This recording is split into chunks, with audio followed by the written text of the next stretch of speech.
Invoker might be the only video game character that requires a certification from a 60-hour night class in order to play properly. Whenever someone claims that Dota 2 isn't friendly to new players, Invoker is usually among the first to be referenced in that conversation, and who can blame them? With 14 active spells that need to be monitored, each with their own effects, combinations, and cooldowns, Invoker is the manifestation of high risk, high reward. Take out your notebooks, today's lesson is on the history of Invoker.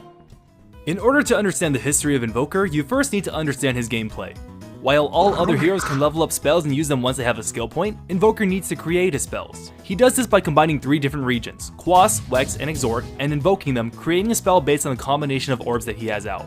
Because of this, skilling up Invoker is also very different from your average run-of-the-mill hero. Each orb has a max level of 7 points as opposed to 4, and Invoke is skilled up differently depending on which patch you refer to. Before turning them into spells, you also gain stats for every orb that you have out. Each spell's numbers, such as damage and effect duration, are affected by the current levels of Quas, Wex, and Exhort. For example, let's take a look at Forged Spirit. The spell requires 2 instances of Exhort and 1 of Quas to be out. Once you hit Invoke, the spell will be available in your arsenal. Actually activating the spell will bring out a Forged Spirit, and its damage will be determined by your current level of Exhort, and its HP will be determined by your current level of Quas. Keep in mind that these values are unique for every spell, though it's not a requirement to remember those numbers, unless you're a nerd!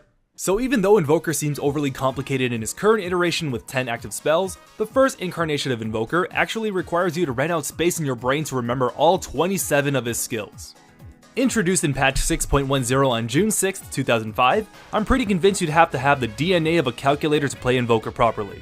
Coming into the fray as Kyle the Invoker, the 3 regions would all serve their own unique purpose. Quas would control damage, Wex was for attack speed and move speed, and Exhort was in charge of HP regeneration. In this version, Invoker could only invoke 1 spell at a time, but the order of the regions would affect the type of spell he brought out. For example, Quas Wex Quas would make a different spell from Quas Quas Wex. For the most part, each spell served its own purpose, but a lot of them didn't really have a function and felt more like filler to pad out the rest of his abilities. Not too long after, Kyle was removed from Dota in patch 6.18, only 4 months after his introduction. In October 2007, a full 2 years after Invoker was removed from the game, he would come back in the form of a secret quest. The original Dota All-Stars had a tradition of implementing secret quests into patches ending in 9 like 6.29 and 6.39. In 6.49, Invoker was the focal point, reintroducing him into the minds of the players. The goal of the quest was to find and kill a series of ice frogs which will drop orbs, summoning a mini-boss for each orb dropped. The Orb of Frost will bring out a blue dragon, the Orb of Lightning will conjure a giant wisp, and the Orb of Fire will call out a phoenix. After defeating these 3 bosses, Kyle the Invoker will come out. Upon defeat, he drops an artifact that provides maximum move speed, 5-time critical damage, and a Lincoln Sphere effect without cooldown. With that, on February 2008, Invoker was officially reintroduced in patch 6.50, freshly realized with a renewed purpose in life. His lore reveals that the 3 orbs contain the essence of a storm, the heart of a blizzard, and the soul of a phoenix.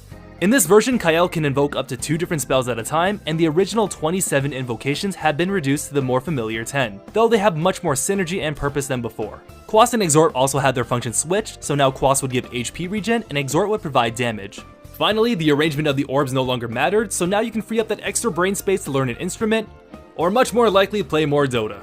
In patch 6.60, Invoker gained an Aghanim Scepter upgrade that reduced Invoke's mana cost to 0 and its cooldown to 2 seconds, allowing for the insane rotation of spells that Invoker is synonymous with today.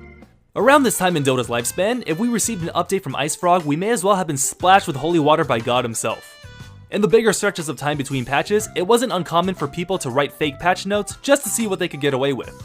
In April 2011, a fake changelog for patch 6.72 surfaced on a Chinese website and people all over the Play Dota forums were scrambling. A user ran through the entire forgery through Google Translate for some quick answers, and Kyle's name was mistakenly translated as Carl. After an initial shock, the entire Dota community seemingly bellowed in laughter at the same time, and an inside joke was born. Invoker's actual name was Carl.